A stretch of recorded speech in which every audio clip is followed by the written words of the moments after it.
जय हिंद दोस्तों, जैसा कि आप देख पा रहे हैं 8वां पे कमीशन 8वें वेतन आयोग पर अब तक नहीं हुआ है कोई फैसला और कर्मचारियों में बढ़ रहा है बेचैनी। जहां दोस्तों 8 पे कमीशन को लेकर असमंजस 4 महीने बीते हैं, लेकिन अभी तक चेयरमैन पद का अनाउंसमेंट नहीं हुआ है, टर्म ऑफ रेफरेंस का अनाउंसमेंट नहीं हुआ है और सदस्यों के नियुक्ति की बात तो की जा रही है, लेकिन अभी कुछ भी मालूम नहीं पड़ रहा। जहां दोस्तों केंद्र सरकार द्वारा 16 जनवरी 2025 को 8वें वेतन आयोग यानी 8 पे कमीशन की घोषणा किए जाने के बाद से अब तक 4 महीने का समय बीत चुका है, लेकिन कर्मचारियों की निराशा इस बात को लेकर है कि अब तक आयोग का कोई औपचारिक गठन नहीं किया गया है, ना तो चेयरमैन नियुक्त हुआ है, ना ही मेंबर्स का चयन हुआ है और इस देरी के चलते देश भर के करोड़ों कर्मचारियों और पेंशनरों में असमंजस और चिंता का माहौल बना हुआ। जहाँ दोस्तों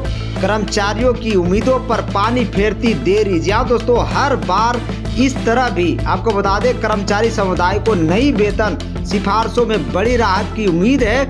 8वें वेतन आयोग की घोषणा से कर्मचारियों में आशा जगी थी और उन्होंने महंगाई और आर्थिक दबाव से कुछ राहत मिलेगी, लेकिन अब जब 4 महीने बीतने के बाद भी आयोग का गठन नहीं हो पाया है तो सवाल उठने लगे हैं कि क्या यह वेतन आयोग भी समय पर लागू हो पाएगा।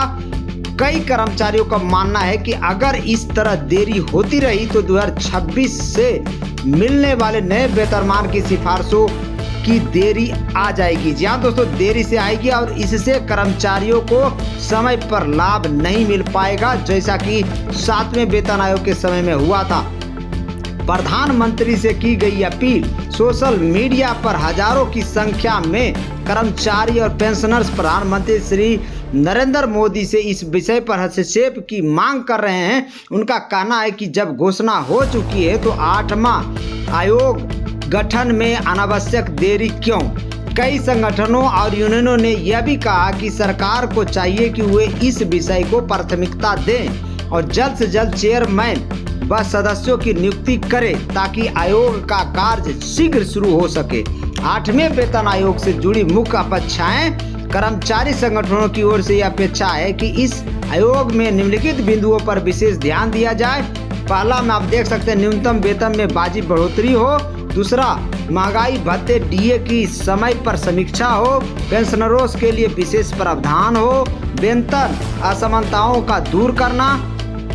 पुरानी पेंशन योजना ओपीएस की बहाली पर विचार। जहाँ दोस्तों अगर समय पर आयोग कार्य करना शुरू करता है तो वर्ष 2026 से लागू होने वाले वेतनमान का लाभ समय से मिल सकता है, अन्यथा इसके भी वर्षों तक लटकने की आशंका है। क्या कहती है सरकार? सरकार की ओर से अब तक इस विषय में कोई ठोस और सार्वजनिक बयान सामने नहीं आया है। केवल घोषणा के बाद चुप्पी साध लेना और 4 महीने तक कोई गठन न करना कर्मचारियों के लिए मानसिक पीड़ा का कारण बनता जा रहा है। आपको बता दें, अब देरी नहीं, निर्णय जरूरी है और यह समय है कि केंद्र सरकार इस विषय पर गंभीरता से विचार करे और 8वें वेतन आयोग की घोषणा से कर्मचारियों से उम्मीदें जुड़ी हुई है। यदि आयोग समय पर गठन नहीं होता है तो यह केवल कर्मचारियों के हितों की अनदेखी हुए, बल्कि सरकारी सिस्टम पर भी सवालिया निशान उठाया जाएगा और लगाया जाएगा। प्रधानमंत्री मोदी से कर्मचारियों की अपील है कि इस दिशा में तुरंत कदम उठाते हुए आयोग का गठन करें और जिससे सभी संबंधित पक्षों में विश्वास बहाल हो सके। मेरे चैनल को लाइक करिए, शेयर करिए, सब्सक्राइब करिए और लेटेस्ट न्यूज पाने के लिए द रियल फैक्ट्स आपके साथ हमेशा खड़ा मिलेगा। जय हिंद, जय भारत।